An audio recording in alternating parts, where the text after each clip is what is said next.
नमस्ते दोस्तों। आज मैं आपको सुनाने जा रही हूँ मुंशी प्रेमचंद के द्वारा लिखी एक कहानी घर जमाई। हरिधन जेठ की दोपहरी में ऊख में पानी देकर आया और बाहर बैठा रहा। घर में से धुआं उठता नजर आता था। छन छन की आवाज़ भी आ रही थी। उसके दोनों साले उसके बाद आए और घर में चले गए। दोनों सालों के लड़के भी आए और उसी तरह अंदर दाखिल हो गए, पर हरिधन अंदर न जा सका। इधर 1 महीने से उसके साथ यहाँ जो बर्ताव हो रहा था और विशेषकर कल उसे जैसी फटकार सुननी पड़ी थी, वह उसके पाँव में बेड़ियाँ सी डाले हुए था। कल उसकी सास ने ही तो कहा था, मेरा जी तुमसे भर गया, मैं तुम्हारी जिंदगी भर का ठेका लिए बैठी हूँ क्या। और सबसे बढ़कर अपनी स्त्री की निष्ठुरता ने उसके हृदय के टुकड़े टुकड़े कर दिए थे। वह बैठी यह फटकार सुनते रही, पर एक बार तो उसके मुंह से ना निकला, अम्मा तुम क्यों इनका अपमान कर रही हो। बैठी गट गट सुनती रही। शायद मेरी दुर्गति पर खुश हो रही थी। इस घर में वह कैसे जाए? क्या फिर वही गालियाँ खाने, वही फटकार सुनने के लिए? और आज इस घर में जीवन के 10 साल गुजर जाने पर यह हाल हो रहा है। मैं किसी से कम काम करता हूँ। दोनों साले मीठी नींद सोए रहते हैं और मैं बैलों को सानी पानी देता हूँ, छाटी काटता हूँ। वहाँ सब लोग पल पल पर चिल्लम पीते हैं और मैं आंखें बंद किए अपने काम में लगा रहता हूँ। संध्या समय घर वाले गाने बजाने चले जाते हैं और मैं घड़ी रात तक गाय भैंस दूहते रहता हूँ। उसका यह पुरस्कार मिल रहा है कि कोई खाने को भी नहीं पूछता, उल्टे गालियाँ मिलती हैं। उसकी स्त्री घर में से डोल लेकर निकली और बोली, जरा इसे कुएं से खींच लो, एक बूंद पानी नहीं है। हरिधन ने डोल लिया और कुएं से पानी भर लाया। उसे जोर की भूख लगी हुई थी। समझा अब खाने को बुलाने आवेगी, मगर स्त्री डोल लेकर अंदर गई तो वहीं की होकर रह गई। हरिधन थका मांदा क्षुधा से व्याकुल पड़ा पड़ा सो गया। सहसा उसकी स्त्री गुमानी ने आकर उसे जगाया। हरिधन ने पड़े पड़े कहा, क्या है? क्या पड़ा भी ना रहने देगी या और पानी चाहिए? गुमानी कटु स्वर में बोली, गुर्राते क्या हो? खाने को तो बुलाने आई हूँ। हरिधन ने देखा उसके दोनों साले और बड़े साले के दोनों लड़के भोजन किए चले आ रहे थे। उसकी देह में आग लग गई। मेरी अब यह नौबत पहुंच गई कि इन लोगों के साथ बैठकर खा भी नहीं सकता। ये लोग मालिक हैं और मैं इनकी झूठी थाली चाटने वाला हूँ। मैं इनका कुत्ता हूँ जिसे खाने के बाद एक टुकड़ा रोटी डाल दी जाती है। यही घर है जहाँ आज से 10 साल पहले उसका कितना आदर सत्कार होता था। साले गुलाम बने रहते थे। सास मुंह जोहती रहती थी। स्त्री पूजा करती थी। तब उसके पास रुपए थे, जायदाद थी। अब वह दरिद्र है। उसकी सारी जायदाद को इन्हीं लोगों ने कूड़ा कर दिया। अब उसे रोटियों के भी लाले हैं। उसके जी में एक ज्वाला सी उठी कि इसी वक्त अंदर जाकर सास को और सालों को भिगो भिगो कर लगाए, पर जब्त करके रह गया। पड़े पड़े बोला, मुझे भूख नहीं है, आज ना खाऊंगा। गुमानी ने कहा, ना खाओगे मेरी बला से। हाँ नहीं तो खाओगे, तुम्हारे ही पेट में जाएगा, कुछ मेरे पेट में थोड़े ही चला जाएगा। हरिधन का क्रोध आंसू बन गया। यह मेरी स्त्री है जिसके लिए मैंने अपना सर्वस्व मिट्टी में मिला दिया। मुझे उल्लू बनाकर यह सब अब निकाल देना चाहते हैं। वह अब कहाँ जाए, क्या करे? उसकी सास आकर बोली, चलकर खा क्यों नहीं लेते जी? रूठते किस पर हो? यहाँ तुम्हारे नखरे सहने का किसी में बूता नहीं है। जो देते हो वह मत देना, और क्या करोगे? तुमसे बेटी भी आई है, कुछ तुम्हारी जिंदगी का ठीका नहीं लिखा है। हरिधन ने मर्माहत होकर कहा, हाँ अम्मा, मेरी भूल थी कि मैं यही समझ रहा था। अब मेरे पास क्या है कि तुम मेरी जिंदगी का ठीका लोगी? जब मेरे पास भी धन था तब सब कुछ आता था। अब दरिद्र हूँ, तुम क्यों बात पूछोगी? बूढ़ी सास भी मुंह फुलाकर भीतर चली गई। बच्चों के लिए बाप एक फालतू सी चीज़ है, एक विलास की वस्तु है, जैसे घोड़े के लिए चने या बाबुओं के लिए मोहन भोग।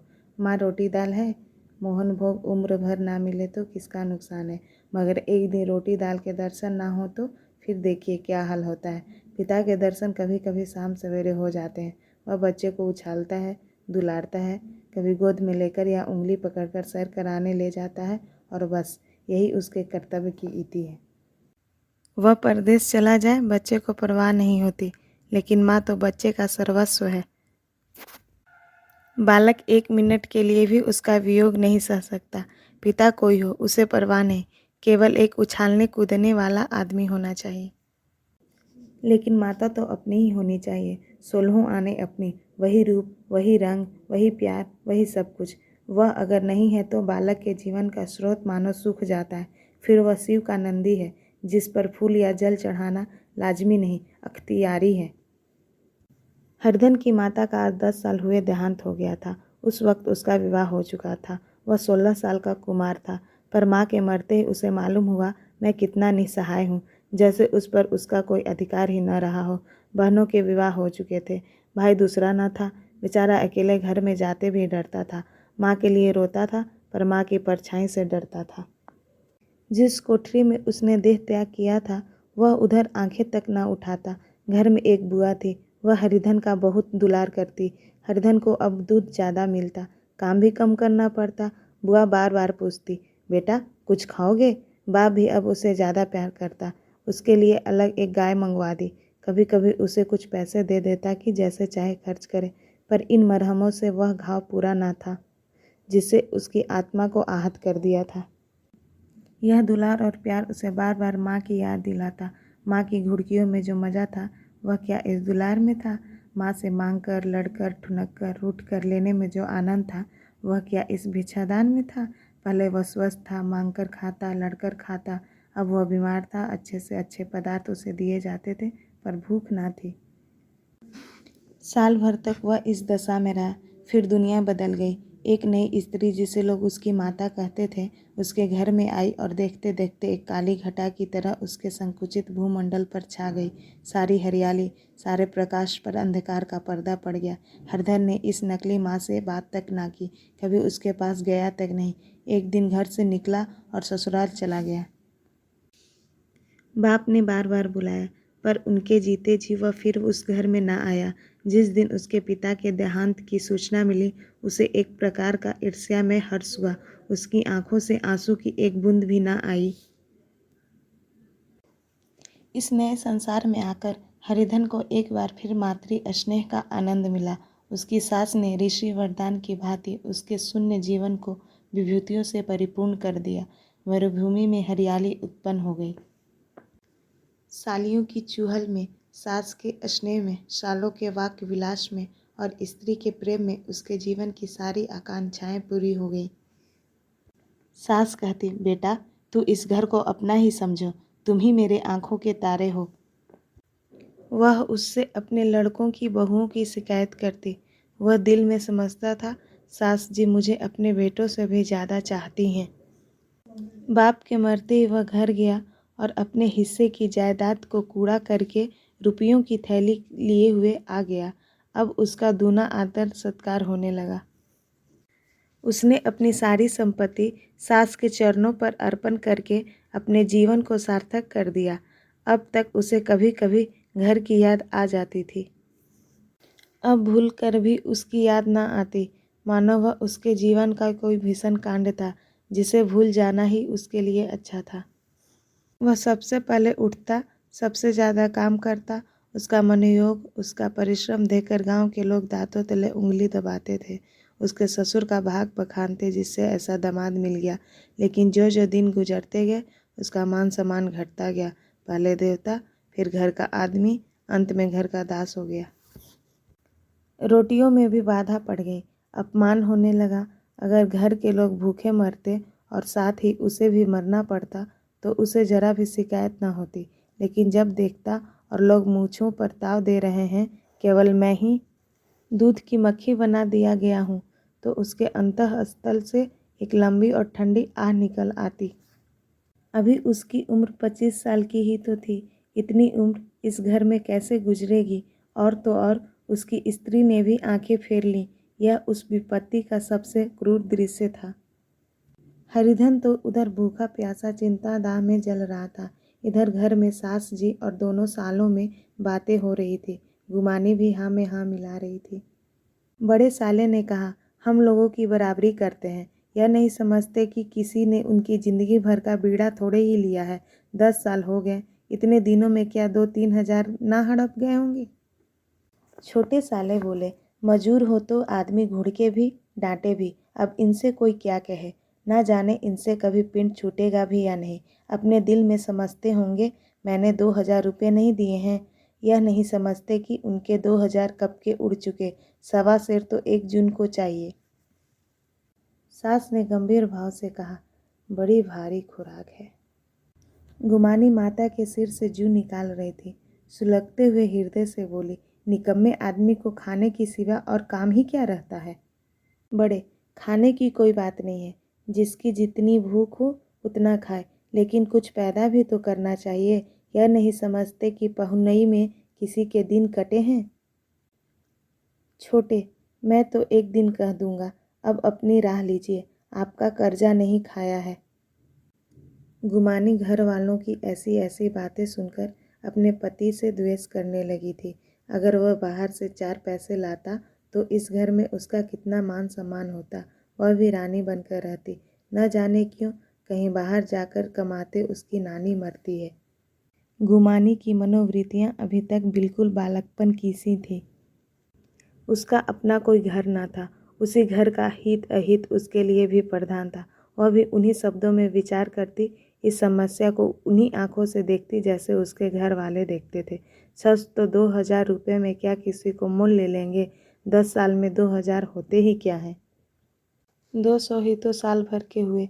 क्या 2 आदमी साल भर में 200 भी ना खाएंगे। फिर कपड़े लत्ते दूध घी सब कुछ तो है। 10 साल हो गए, एक पीतल का छल्ला नहीं बना। घर से निकलते तो जैसे इनके प्राण निकलते हैं। जानते हैं, जैसे पहले पूजा होती थी वैसे ही जन्म भर होती रहेगी। यह नहीं सोचते कि पहले और बात थी अब और बात है। बहू तो पहले ससुराल जाती है तो उसका कितना महात्म होता है। उसके डोली से उतरते ही बाजे बजते हैं। गांव मोहल्ले की औरतें उसका मुंह देखने आती हैं और रुपए देती हैं। महीनों उसे घर भर से अच्छा खाने को मिलता है, अच्छा पहनने को। कोई काम नहीं लिया जाता। लेकिन 6 महीनों के बाद कोई उसकी बात भी नहीं पूछता। वह घर भर की लौंडी हो जाती है। उनके घर में मेरी भी तो वही गति होती, फिर काहे का रोना। जो यह कहो कि मैं तो काम करता हूँ तो तुम्हारी भूल है। मजूर की और बात है। उसे आदमी डांटता भी है, मारता भी है। जब चाहता है रखता है, जब चाहता है निकाल देता है। कसकर काम लेता है। यह नहीं कि जब जी में आया कुछ काम किया, जब जी में आया पकड़ कर सो गए। हरिधन अभी पड़ा अंदर ही अंदर सुलग रहा था कि दोनों साले बाहर आए और बड़े साहब बोले, भैया उठो, तीसरा पहर ढल गया। कब तक सोते रहोगे। सारा खेत पड़ा हुआ है। हरिधन चट उठ बैठा और तीव्र स्वर में बोला, क्या तुम लोगों ने मुझे उल्लू समझ लिया है। दोनों साले हक्का बक्का हो गए। जिस आदमी ने कभी जबान नहीं खोली, हमेशा गुलामों की तरह हाथ बांधे हाजिर रहा, वह आज एकाएक इतना आत्माभिमानी हो जाए, यह उनको चौंका देने के लिए काफ़ी था। कुछ जवाब ना सूझा। हरिधन ने देखा इन दोनों के कदम उखड़ गए हैं तो एक धक्का और देने की प्रबल इच्छा को ना रोक सका। उसी ढंग से बोला, मेरी भी आंखें हैं। अंधा नहीं हूँ, ना ही बहरा हूँ। छाती फाड़कर काम करो और उस पर भी कुत्ता समझा जाऊँ। ऐसे गधे और कहीं होंगे। अब बड़े साले भी गर्म पड़े। तुम्हें किसी यहाँ ने बांध तो नहीं रखा है। अब की हरिधन के पास कोई जवाब ना हुआ, कोई बात ना सूझी। बड़े ने फिर उसी ढंग से कहा, अगर तुम यह चाहो कि जन्म भर पाहुने बने रहो और तुम्हारा वैसा ही आदर सत्कार होता रहे तो यह हमारे वश की बात नहीं है। हरिधन ने आंखें निकालकर कहा, क्या मैं तुम लोगों से कम काम करता हूँ। बड़े, यह कौन कहता है। हरिधन, तो तुम्हारे घर की नीति है कि जो सबसे ज़्यादा काम करे वही भूखों मारा जाए। बड़े, तुम खाने नहीं गए, क्या कोई तुम्हारे मुंह में कौर डाल देता। हरिधन ने होंठ चबाकर कहा, मैं खुद खाने नहीं गया, कहते तुम्हें लाज नहीं आती। नहीं आई थी बहन तुम्हें बुलाने। छोटे साले ने कहा, अम्मा भी तो आई थी, तुमने कह दिया मुझे भूख नहीं है, तो क्या करती। सास भीतर से लपकी चली आ रही थी। यह बात सुनकर बोली, कितना कहकर हार गई, कोई उठे ना तो मैं क्या करूं। हरिधन ने विष, खून और आग से भरे हुए स्वर में कहा, मैं तुम्हारे लड़कों का जूठा खाने के लिए हूँ। मैं कुत्ता हूँ कि तुम लोग खाकर मेरे सामने रूखी रोटी का टुकड़ा फेंक दो। बुढ़िया ने ऐंठ कर कहा, तो क्या तुम लड़कों की बराबरी करोगे। हरिधन परास्त हो गया। बुढ़िया ने एक ही वाक प्रहार में उसका काम तमाम कर दिया। उसकी तनी हुई भौवें ढीली पड़ गईं, आंखों की आग बुझ गई, फड़कते हुए नथुने शांत हो गए। किसी आहत मनुष्य की भांति वह जमीन पर गिर पड़ा। क्या तुम मेरे लड़कों की बराबरी करोगे? यह बात एक लंबे भाले की तरह उसके हृदय में चुभता चला जाता था। न हृदय का अंत था, न उस भाले का। सारे घर ने खाया, पर हरिधन ना उठा। सास ने मनाया, सालियों ने मनाया, ससुर ने मनाया, दोनों साले मनाकर थक गए। हरिधन ना उठा। वहीं द्वार पर एक टाट पर पड़ा था। उसे उठाकर सबसे अलग कुएं पर ले गया और जगत पर बिछाकर पड़ा रहा। रात भीग चुकी थी। अनंत प्रकाश में उज्ज्वल तारे बालकों की भांति क्रीड़ा कर रहे थे। कोई नाचता था, कोई उछलता था, कोई हंसता था, कोई आंखें मीचकर फिर खोल देता था। रह रहकर कोई साहसी बालक सपाटा भरकर एक पल में उस विस्तृत क्षेत्र को पार कर लेता था और न जाने कहाँ छिप जाता था। हरिधन को अपना बचपन याद आया, जब वह भी इसी तरह क्रीड़ा करता था। उसकी बाल स्मृतियाँ उन्हीं चमकीले तारों की भांति प्रज्वलित हो गईं। वह अपना छोटा सा घर, वह आम के बाग जहाँ वह केरियाँ चुना करता था, वह मैदान जहाँ वह कबड्डी खेला करता था, सब उसे याद आने लगे। फिर अपनी स्नेह में माता की सदैव मूर्ति उसके सामने खड़ी हो गई। उन आँखों में कितनी करुणा थी, कितनी दया थी। उसे ऐसा जान पड़ा मानो माता आँखों में आंसू भरे उसे छाती से लगा लेने के लिए हाथ फैलाए उसकी ओर चली आ रही है। वह उस मधुर भावना में अपने को भूल गया। ऐसा जान पड़ा मानो माता ने उसे छाती से लगा लिया है और उसके सिर पर हाथ फेर रही है। वह रोने लगा, फुट फुट कर रोने लगा। उसी आत्मसमोहित दशा में उसके मुंह से यह शब्द निकला, अम्मा, तुमने मुझे इतना भुला दिया। देखो तुम्हारे प्यारे लाल की क्या दशा हो रही है। कोई उसे पानी को भी नहीं पूछता। क्या जहाँ तुम हो वहाँ मेरे लिए जगह नहीं है? सहसा गुमानी ने आकर पुकारा, क्या सो गए तुम? नौज किसी को ऐसी राक्षसी नींद ना आए। चलकर खा क्यों नहीं लेते? कब तक कोई तुम्हारे लिए बैठा रहे? हरिधन उस कल्पना जगत से क्रूर प्रत्यक्ष में आ गया। वही कुएं की जगत थी, वही फटा हुआ टाट और गुमानी सामने खड़ी कह रही थी, कब तक कोई तुम्हारे लिए बैठा रहे? हरिधन उठ बैठा और मानो तलवार म्यान से निकालकर बोला, भला तुम्हें मेरी सूध तो आई? मैंने तो कह दिया था मुझे भूख नहीं है। गुमानी, तो कै दिन ना खाओगे? अब इस घर का पानी भी ना पीऊंगा। तुझे मेरे साथ चलना है या नहीं? दृढ़ संकल्प से भरे हुए इन शब्दों को सुनकर गुमानी सहम उठी। बोली, कहाँ जा रहे हो?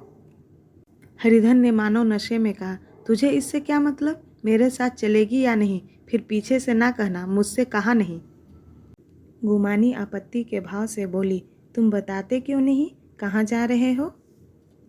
जब तक तुम बता न दोगे मैं नहीं जाऊंगी। तो मालूम हो गया तू नहीं जाना चाहती। मुझे इतना ही पूछना था, नहीं तो अब तक मैं आधी दूरी निकल गया होता। यह कहकर वह उठा और अपने घर की ओर चला। गुमानी पुकारती रही, सुन लो सुन लो, पर उसने पीछे फिरकर भी ना देखा। 30 मील की मंजिल हरिधन ने 5 घंटों में तय की। जब वह अपने गांव की अमारियों के सामने पहुंचा तो उसकी मातृभावना उषा की सुनहरी गोद में खेल रही थी। उन वृक्षों को देखकर उसका विह्वल हृदय नाचने लगा। मंदिर का वह सुनहरा कलश देखकर वह इस तरह दौड़ा मानो एक छलांग में उसके ऊपर जा पहुंचेगा। वह वेग में दौड़ा जा रहा था मानो उसकी माता गोद फैला उसे बुला रही हो। जब वह आमों के बाग में पहुंचा, जहां डालियों पर बैठकर वह हाथी की सवारी का आनंद पाता था, जहाँ की कच्ची बेरों और लिसोड़ों में एक स्वर्गीय स्वाद था, तो वह बैठ गया और भूमि पर सिर झुकाकर रोने लगा, मानो अपनी माता को अपनी विपत्ति कथा सुना रहा हो। वहाँ की वायु में, वहाँ के प्रकाश में मानो उसकी विराट रूपनी माता व्याप्त हो रही थी। वहाँ की अंगुल अंगुल भूमि माता के पद चिन्हों से पवित्र थी। माता के स्नेह में डूबे हुए शब्द अभी तक मानो आकाश में गूंज रहे थे। इस वायु और इस आकाश में न जाने कौन सी संजीवनी थी, जिसने उसके शोकार्त हृदय को बालोत्साह से भर दिया। वह एक पेड़ पर चढ़ गया और अधर से आम तोड़ तोड़ कर खाने लगा। सास के वह कठोर शब्द, स्त्री का वह निष्ठुर आघात, वह सारा अपमान वह भूल गया। उसके पांव फूल गए थे, तलवों में जलन हो रही थी, पर इस आनंद में उसे किसी बात का ध्यान न था। सहसा रखवाले ने पुकारा, वह कौन ऊपर चढ़ा हुआ है रे? उतर अभी, नहीं तो ऐसा पत्थर खींच कर मारूंगा कि वहीं ठंडे हो जाओगे। उसने कई गालियां भी दी। इस फटकार और इन गालियों में इस समय हरिधन को अलौकिक आनंद मिल रहा था। वह डालियों में छिप गया, कई आम काट काट कर नीचे गिराए और जोर से ठहा मारकर हंसा। ऐसी उल्लास से भरी हुई हंसी उसने बहुत दिन से ना हंसी थी। रखवाले को वह हंसी पर्ची सी मालूम हुई, मगर हरिधन यहाँ कहाँ? वह तो ससुराल की रोटियां तोड़ रहा है। कैसा हंसोड़ा था, कितना चिविला, ना जाने बेचारे का क्या हाल हुआ। पेड़ की डाल से तालाब में कूद पड़ता था। अब गांव में ऐसा कौन है? डांट कर बोला, वहाँ बैठे बैठे हंसोगे? तो आकर सारी हंसी निकाल दूंगा, नहीं सीधे से उतर आओ। वह गालियां देने जा रहा था कि एक गुठली आकर उसके सिर पर लगी। सिर सहलाता हुआ बोला, यह कौन शैतान है? नहीं मानता, ठहर तो, मैं आकर तेरी खबर लेता हूँ। उसने अपनी लकड़ी नीचे रख दी और बंदरों की तरह चटपट ऊपर चढ़ गया। देखा तो हरिधन बैठा मुस्कुरा रहा है। चकित होकर बोला, अरे हरिधन, तुम यहाँ कब आए? इस पेड़ पर कब से बैठे हो? दोनों बचपन सखा वहीं गले मिले। यहाँ कब आए? चलो घर चलो भले आदमी, क्या वहाँ आम भी मैसर न होते थे? हरिधन ने मुस्कुराकर कहा, मंगरू, इन आमों में जो स्वाद है वह और कहीं के आमों में नहीं है। गांव का क्या रंग ढंग है। मंगरू, सब चैन चान है भैया, तुमने तो जैसे नाता ही तोड़ लिया। इस तरह कोई अपना गांव घर छोड़ देता है? जब से तुम्हारे दादा मरे सारी गृहस्थी चौपट हो गई। 2 छोटे छोटे लड़के हैं, उनके किए क्या होता है? हरिधन, मुझे अब उस गृहस्थी से क्या वास्ता है भाई, मैं तो अपना ले दे चुका। मजूरी तो मिलेगी ना, तुम्हारी गया मैं ही चरा दिया करूँगा, मुझे खाने को दे देना। मंगरू ने अविश्वास के भाव से कहा, अरे भैया, कैसी बात करते हो? तुम्हारे लिए जान तक हाजिर है। क्या ससुराल में अब ना रहोगे? कोई चिंता नहीं, पहले तो तुम्हारा घर ही है, उसे संभालो। छोटे छोटे बच्चे हैं, उनको पालो। तुम नई अम्मा से नाहक डरते थे, बड़ी सीधी है बेचारी, बस अपनी माँ ही समझो। तुम्हें पाकर तो निहाल हो जाएगी। अच्छा, घरवाली को भी तो लाओगे? हरिधन, उसका अब मुंह ना देखूंगा, मेरे लिए वह मर गई। मंगरू, तो दूसरी सगाई हो जाएगी। अब की ऐसी मेहरिया ला दूंगा कि उसके पैर धो धो कर पियोगे। लेकिन कहीं पहली भी आ गई तो? हरिधन, वह ना आएगी।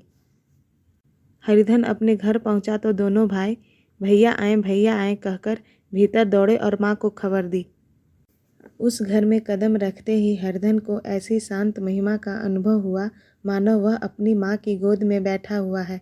इतने दिनों ठोकरें खाने से उसका हृदय कोमल हो गया था। जहाँ पहले अभिमान था, आग्रह था, हेकड़ी थी, वहाँ अब निराशा थी, पराजय थी और याचना थी। बीमारी का जोर कम हो चला था, अब उस पर मामूली दवा भी असर कर सकती थी। किले की दीवारें छिद चुकी थी, अब उसमें घुस जाना असाध्य न था। वही घर जिससे वह एक दिन विरक्त हो गया था, अब गोद फैलाए उसे आश्रय देने को तैयार था। हरिधन का निरवलंबन मन यह आश्रय पाकर मानो तृप्त हो गया। शाम को भी माता ने कहा, बेटा तुम घर आ गए, हमारे धन्य भाग। अब इन बच्चों को पालो। माँ का नाता ना सही, बाप का नाता तो है ही। मुझे एक रोटी दे देना, खाकर एक कोने में पड़ी रहूँगी। तुम्हारी अम्मा से मेरा बहन का नाता है, उस नाते से भी तो तुम मेरे लड़के होते हो। हरिधन को मातृविह्वल आंखों को भी माता के रूप में अपनी माता के दर्शन हुए। घर के एक एक कोने में मातृ स्मृतियों की छटा चांदनी की भांति छटकी हुई थी। विमाता का प्रौढ़ मुखमंडल भी उसी छटा से रंजित था। दूसरे दिन हरिधन फिर कंधे पर हल रखकर खेत को चला। उसके मुख पर उल्लास था और आंखों में गर्व। वह अब किसी का आश्रित नहीं, आश्रयदाता था। किसी के द्वार का भिक्षुक नहीं, घर का रक्षक था। एक दिन उसने सुना गुमानी ने दूसरा घर कर लिया। माँ से बोला, तुमने सुना काकी, गुमानी ने घर कर लिया। काकी ने कहा, घर क्या कर लेगी, ठट्ठा है, बिरादरी में ऐसा अंधेर, पंचायत नहीं अदालत तो है। हरिधन ने कहा, नहीं काकी, बहुत अच्छा हुआ, ला महावीर जी को लड्डू चढ़ा आऊँ। मैं तो डर रहा था कहीं मेरे गले ना आ पड़े। भगवान ने मेरी सुन ली। मैं वहाँ से यही ठान कर चला था, अब उसका मुँह ना देखूँगा। इस कहानी में अंत तक बने रहने के लिए आपका बहुत बहुत धन्यवाद। आप सभी से अनुरोध है कि इस वीडियो को लाइक करें तथा मेरे चैनल को सब्सक्राइब करें। धन्यवाद।